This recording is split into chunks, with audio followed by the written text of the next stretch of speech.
Welcome back to the Meeple Marathon and my 12 Days of Christmas Challenge. Today's topic for the 8 Maids of Milking, 8 Maids of Milking, is going to be my top 8 Automa. This is solo AI, and these are solo AI that are included in the game. So these are not going to be anything that is, BGG fan related, anything like that. These are all going to be ones that you can find in the game, packaged with the game, are official Automas. Another thing is that these are all essentially multiplayer games that have Automa that is simulating another player. So you're not going to see cooperative games on this list with AIs to manipulate the monsters and the villains and the bosses and things like that. So this is purely Automa that help you as a solo player play a multiplayer game solo. So with that caveat out of the way, I want to just again run through the list of games here that I had on my initial list, which when I had to rank it down then to 8 didn't quite make the cut. And these are all excellent, all have excellent solo Automa included in the box, are great solo games. So something to consider if you don't particularly like all of my 8 that I choose. But we have, or what didn't make the cut was Everdell, Merchant's Cove, Monsterlands, Cloudspire, Viscounts of the West Kingdom, or technically any of the West Kingdom trilogy games, and Lost Ruins of Arnak, which was very close, and I had a very tough time between it and our number 8 here, which you'll see. But Lost Ruins of Arnak is a very clean, very quick to manage solo AI that makes it competitive. I think that the reason why it got bumped just one spot down is that I feel like the solo AI always kind of scores in the same range. It always makes it a certain way up the research track. It always gains a certain number of artifacts and things like that. And so you can always kind of predict the range that the AI is going to score in. And if you can beat that range, then you're almost guaranteed victory. But again, makes for a great experience, and I've yet to play the newest expansion, which supposedly just improves on the solo experience. So maybe next year Lost Ruins of Arnak will be higher up on my list. So without further ado, let's go ahead and talk about my top solo Automa. So number 8 on the list is Dwellings of Eldervale. Dwellings of Eldervale is this massive worker placement in this fantasy world, asymmetric factions game. The production value of this game is just blown out the wazoo. There's game trays for all the individual factions, and you can see you're building out this kind of fantasy world where each tile has like an element to it, and you are trying to control those elements and things like that.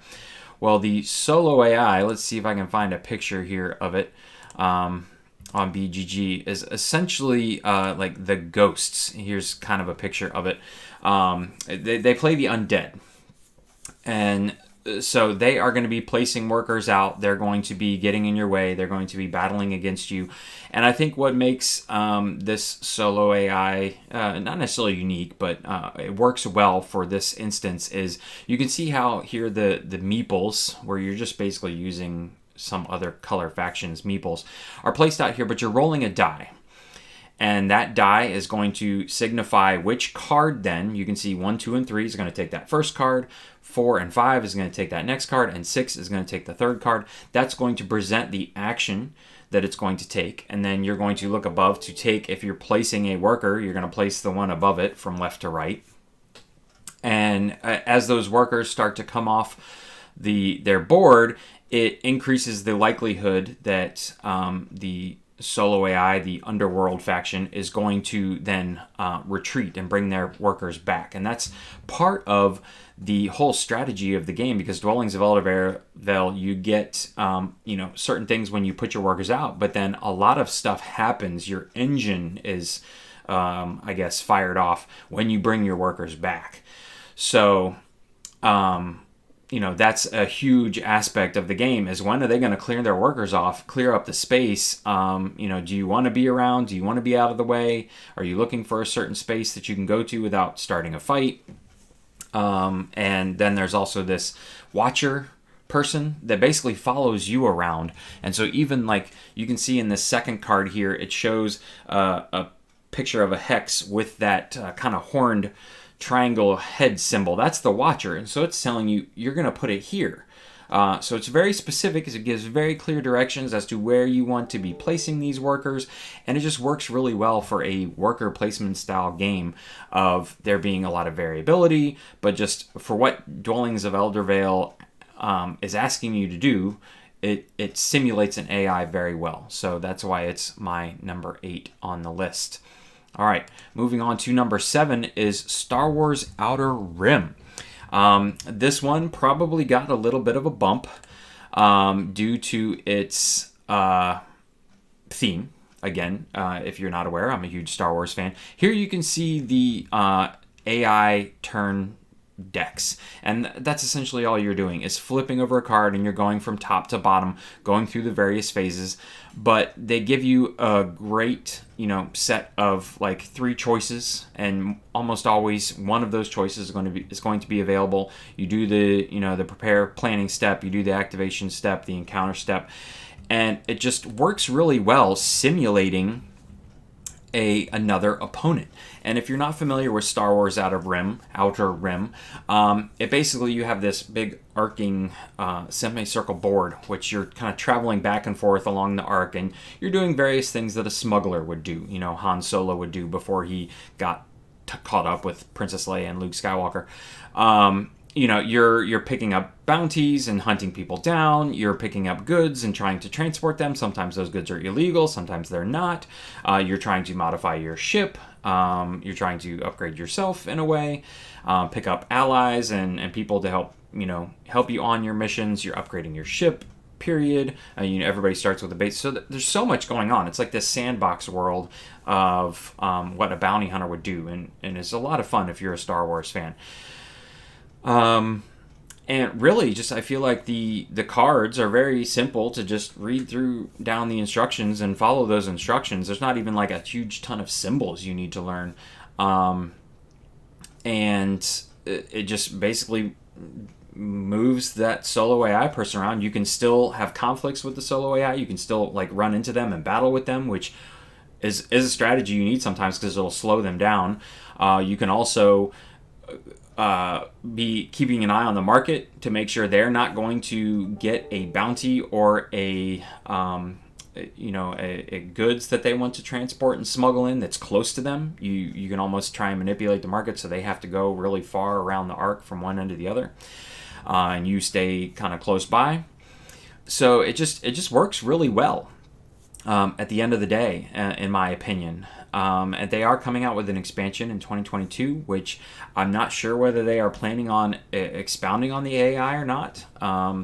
Another thing that I think I like, and it's so simple, and you see in a lot of other games, this is not innovative by any stretch of the means, but there's a specific card within the deck that when that card comes up, you reshuffle the deck. And that card could be the very first card you come up, or it could be the third, or it could be the last. But that is your trigger to reshuffle the deck. It's not make it all the way through the deck and then reshuffle, meaning that the solo AI is always going to take the same, whatever it is, 12 actions and then do them all over again.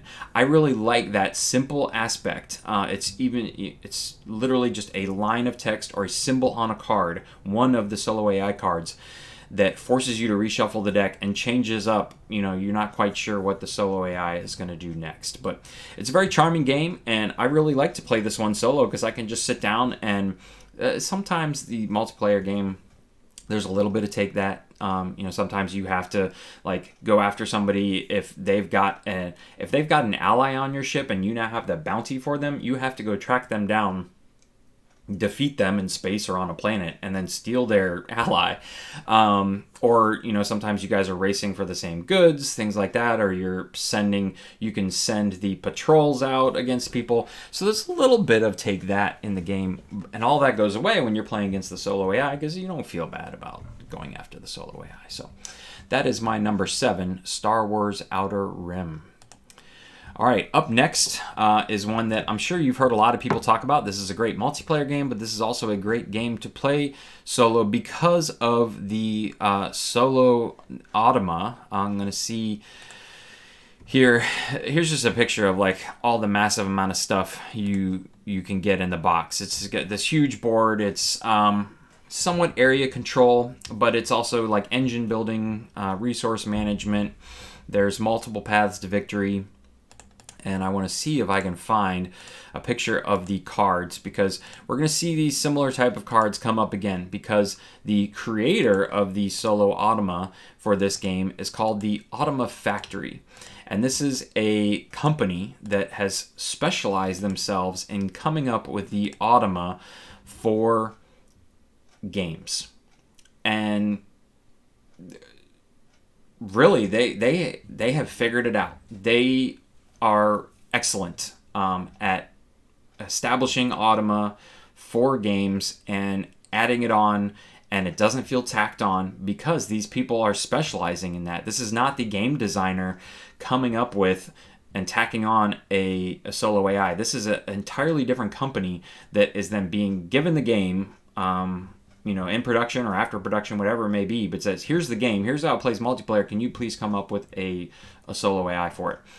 And really, it's just a set of cards. There's a ton of pictures on here, so I'm not finding any. But it's just a card that you flip over, and you go top to bottom, and it tells you where to move the AI and how to manipulate them. And at a certain point, you're going to flip the cards over, and the other side of the cards are harder. So like the second half of the game, the AI gets a little smarter and a little tougher. And even then the bottom side of the card, if you rotate it sideways, gives you like the statistics if you get into a battle with the solo AI. So this is not like the AI just goes out and blocks you from certain spots. You do feel like, again, you're playing against an actual person. An automated person, but you do feel like you're going head to head with someone. This is not just a beat your own score. There is actually a presence on the board, and it's just done really well. So let's keep that thought going as we roll into my number 5, which is Wingspan. This is another Stonemaier game, and this is another game that has the Automa Factory has produced the solo AI. So Stonemaier obviously has gone to the Automa Factory and says, hey, we want you to produce our AIs for most of our games.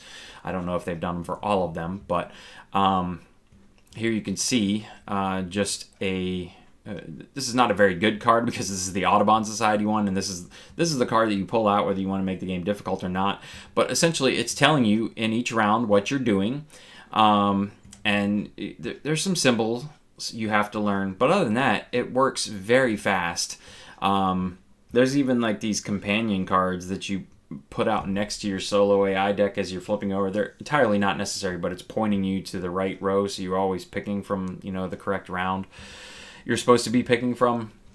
But again, in this instance, the solo AI is really just collecting birds, collecting eggs, and it moves very quickly. It does its thing very quickly. You simply read the card, you do what it says, but again, this is not like a beat your own score type of thing. This is feeling like you're playing against an actual opponent. Now, Wingspan, there's not any direct player interaction like there is with Scythe. It's really just whether they beat you to a bird or not. And there are some instances where if another player activates a bird, a certain type of bird, you may get a benefit, and that's all covered under the solo AI cards. So the reason why this one, which is from the same company and the same the same producer of the AI and same company that produced the game, Stonemaier and Automa Factory, this one gets the bump because it's just simpler. It's also a less heavy game, but the AI just runs even more smooth than the Scythe AI. And it's just such an excellent job. This is such a charming little game to begin with. It's hugely popular, so I may be, just repeating stuff you guys already know. But again, Stonemaier games with the Automa Factory AI, you can't go wrong for a solo experience. So let's move on to the next one, which is not a Stonemaier game, and this is my number 4, The Isle of Cats. So the Isle of Cats is this polyomino style game where you are attempting to fill up your board puzzle style with these various shapes of cats and treasures. You're drawing them from. This does not look like a. Okay, this is a proper setup. I was a little confused. They set it up a little differently than me. But what is unique about the solo AI in this instance is that the solo AI, who is called your sister, scores off of you every game. So I don't think these are solo AI cards, but essentially you're going to have cards similar to this, where the solo AI, it's going to tell you, and you're going to know right off the bat, the solo AI is going to score for every cat that's touching the edge of your boat. The solo AI, your sister, is going to score for 2 points for the largest cat family you have. And cat families are like-colored cats that are grouped together. Your sister is going to score for each unused fish. So you want to make sure you spend all your fish because that's your currency. And it's really just an entirely different way to think about it, because it affects how you build out your boat and how you play the game. You're not just necessarily always going for what you think is the best strategy, because your best strategy may be giving your sister the most points. And so it's very innovative in that you are constantly having to think about how you are going to take your actions. Really, all the solo AI does is flip over some cards at the beginning and might steal some cats ahead of you or some treasure, but that's really the only thing you have to do to control the AI. Other than that, you're just kind of keeping track of, how is my sister going to poach off of me this game? And how can I be successful by not giving her points? So again, it's just so unique in the way that you have to go about thinking and filling up your boat. So again, Isle of Cats. They are coming out with a couple new expansions in 2022 and a big storage solution box, but the base game, the original game, is very easily accessible. There is also, what's really nice about this game is there is a family mode, which really takes out a lot of the harder rules and just makes it very simple and straightforward for families to play. There is a solo mode that works excellently. There's the multiplayer mode works well. There are various levels of difficulty you can add to the game. So it really is just a great option for any gamer out there. But I've really appreciated the uniqueness of the solo AI. So that is my number 4, Isle of Cats. All right, my number 3 is coming back to the Automa factory, and that is Gaia Project. Gaia Project is this very crunchy Euro-style game where you are tasked with terraforming and colonizing planets in space. This is the remake of Terra Mystica. I'm not 100% sure if there's an Automa Factory AI in Terra Mystica, but some people prefer Terra Mystica. It's more of the fantasy-driven,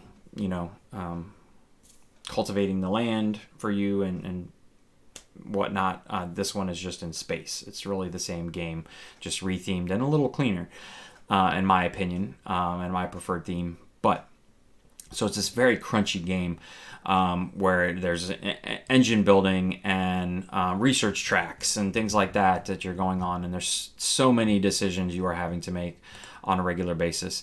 And then there is the solo AI here. I'm trying to see if there's a picture of the cards, and they will look very similar to the solo AI cards for not seeing any on here, but that's fine.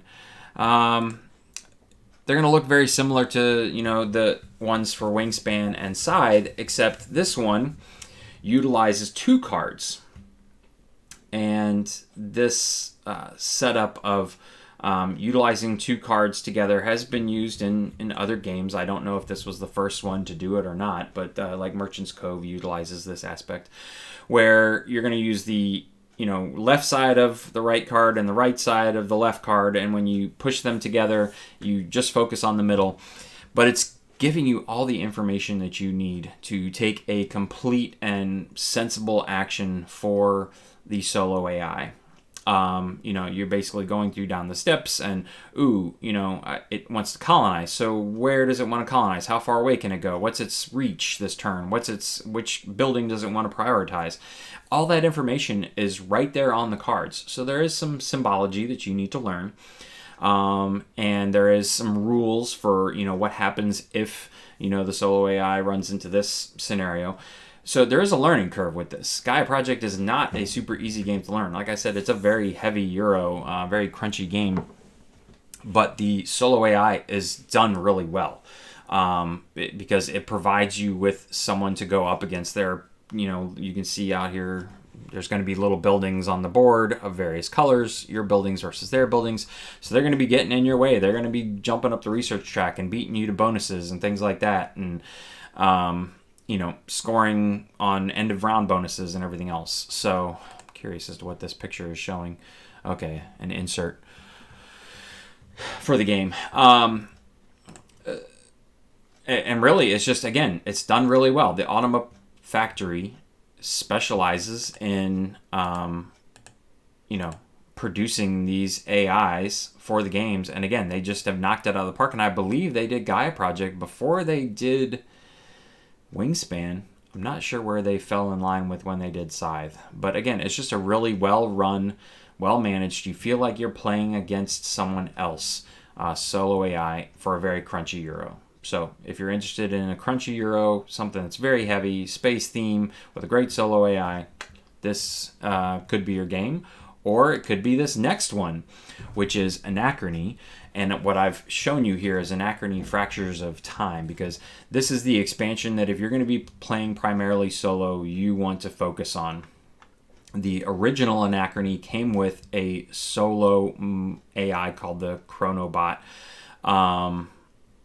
And it was okay. It was done well. It was actually a really good AI for the time. But when they came out with Fractures in Time, they've now included the Chronosaurus and Chronobot 2.0 or something. I forget what it's called, but they basically improved on their original solo AI and made an even harder one that plays even differently. So this one has like 2 versions of an AI in it, and technically it's hard to find the original Anachrony anymore because they went with a trimmed down Essential Edition, and they removed the solo AI, the original Chronobot. So it would be hard to find the original Chronobot anymore.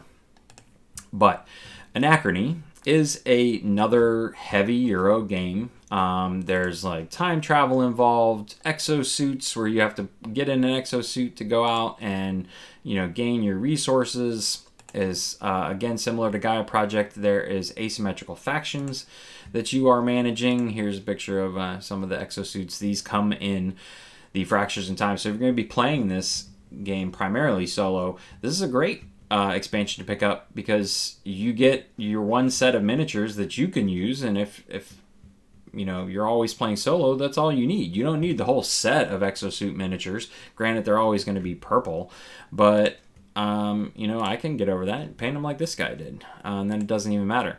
But there are some people out there who have gone and bought the exosuit miniatures for every single faction. So I'm trying to find a picture here of what the solo AI board looks like, and I'm not... No, that's not it. Not quite seeing it, but I'll explain it to you. So essentially what you have with the Chronosaurus and the Chronobots is this specific player board for the solo AI, where there are these markers that are going to be moving around in these predefined loops. And at each stop, those markers are going to be taking certain actions. But there's like a 1, 2 marker, a 6 marker, and then a 3, 4, and a 5 marker that are all sharing the same loop. And so you essentially roll a die. And I believe if I remember correctly, they gave you a unique D6 that only goes up to 4. And so there's only 4 tokens, but there's a higher chance of hitting like the 3, 4, and 5 or something like that. But so basically you can kind of have an idea of what the solo AI is going to do because you can see where the tokens are. and that's the action they're going to take. And if the die hits on that one, it's going to take that action, and then it's going to move, and you can see then where it's parked the next time. But again, there is some variety in which action it's going to take. It is somewhat random, but randomness to only a certain degree. There's always going to be like one of 4 things it's going to do, and the tracks that it circles around on also make sense. That it's always going to take this action where it purchases a building before then it tries to use a building. So it's not so random that it's going to roll a die and say, "Oh, use your your best building," and it's you're like, it doesn't have a building. So it's very intelligent. The way the tracks work makes sense in the order that it's going to take its actions. It's not going to skip actions. So again, it's always going to say acquire a building before it then tries to activate a building. And it's very smart, very well done. There's a little bit of randomness to it, but again, everything you need to know is on this board, and there's some symbology you need to learn. And again, Anachrony is not an easy game. Very similar to Gaia Project. It's a very crunchy, thinky Euro game, which, in my opinion, I really like to play solo, because then I can sit there and have analysis paralysis and not have to worry about who I'm pissing off at the table because I'm taking forever on my turn. And when my turn is over, I do a quick little die roll, activate the AI, and once you are familiar with these symbols, running the AI works very quickly, and you again feel like you're playing against an actual person. For these crunchy, heavy Euro games that you may prefer to sit down quietly and take your time to play through. So that is Anachrony, specifically Anachrony Fractures in Time. So what you would need to do is go out and find Anachrony Essential Edition and then Anachrony Fractures in Time to have the best setup. Now, if you only get your hands on Anachrony Essential Edition, you can go to, I believe, either their website or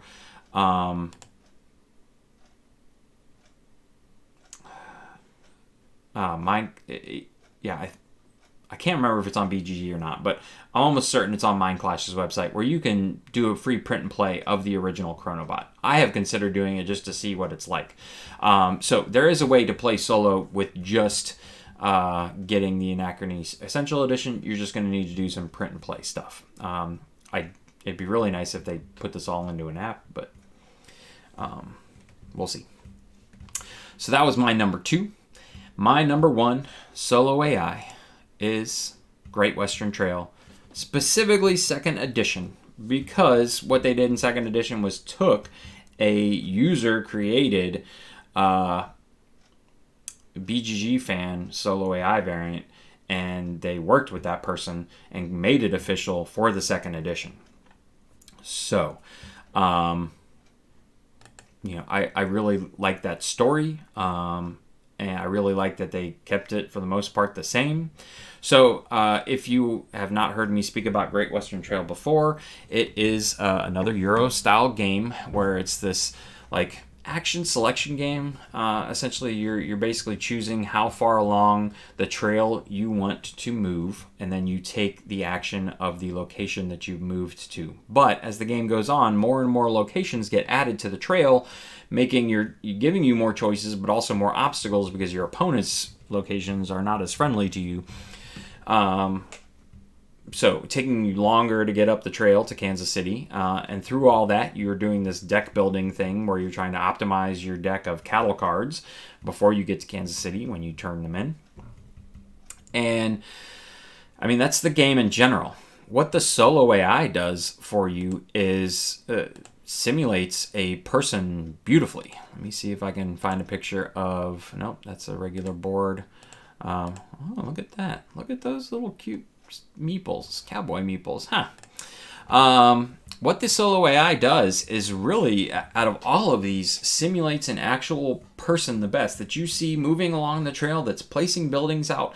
I think what makes this work is the cards, and the cards that give you very simple instructions, but also the board, the solo AI board, which looks very similar to this one, but doesn't have all this extra stuff around the edges. It's pretty much just the the individual workers that you're going to be adding in. But they're going to pick a specialty at the beginning of the game, and that specialty may change depending on who is available for them to hire and who they add to their board. But that specialty defines a lot of their actions on a lot of their cards. A lot of the cards are very basic, and it's just do this no matter what. But at least I feel like half of them are going to tell you to do one thing if they're specializing this versus another thing. And so that completely changes how the AI plays throughout the game.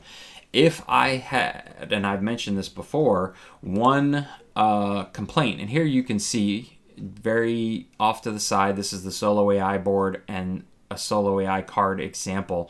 This is basically just telling you at the top how far along the trail that they're going to move and then what action they're going to take. They kind of ignore the building that they're at and take a specific action.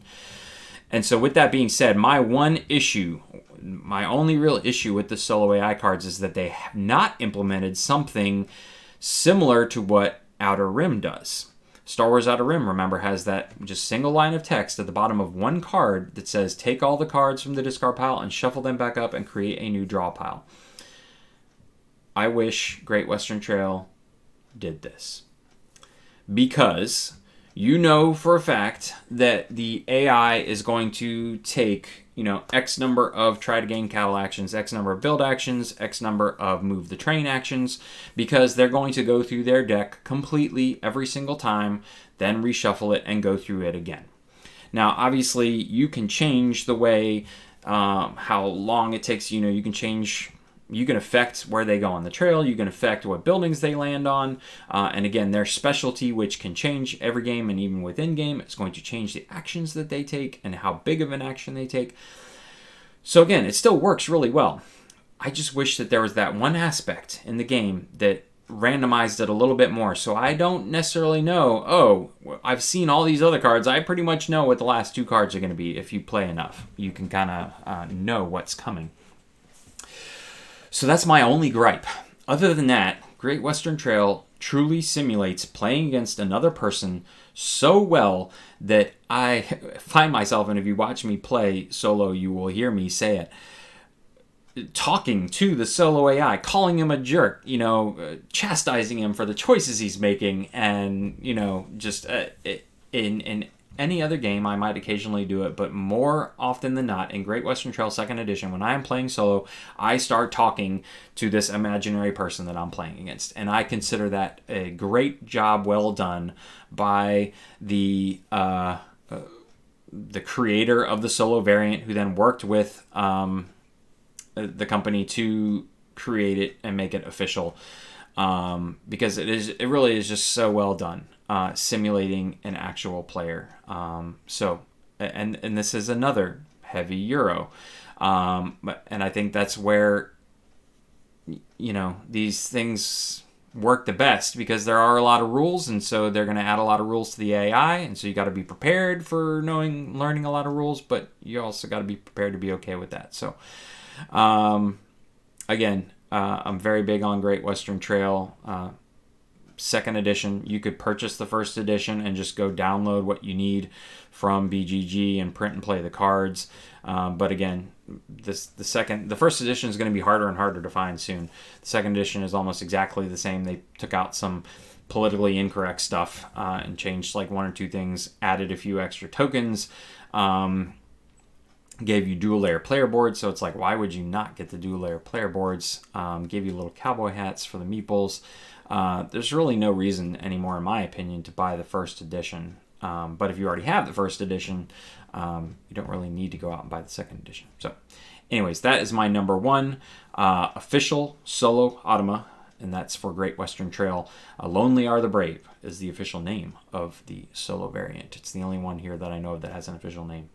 So that's going to do it for this video. Again, if you are appreciating these videos, please consider giving them a thumbs up. And if you want to be involved in the rest of my 12 games of Christmas challenge, coming up next is going to be my top 7 engine builders. So that'll be tomorrow, my top 7 engine builders. So feel free to subscribe to the channel and join me tomorrow for day 7, which is, I don't know. I'm going to have to look it up. It's hard doing it backwards too, but I guess that's how you sing the song. Anyways, that's all for today. Once again, thanks for watching.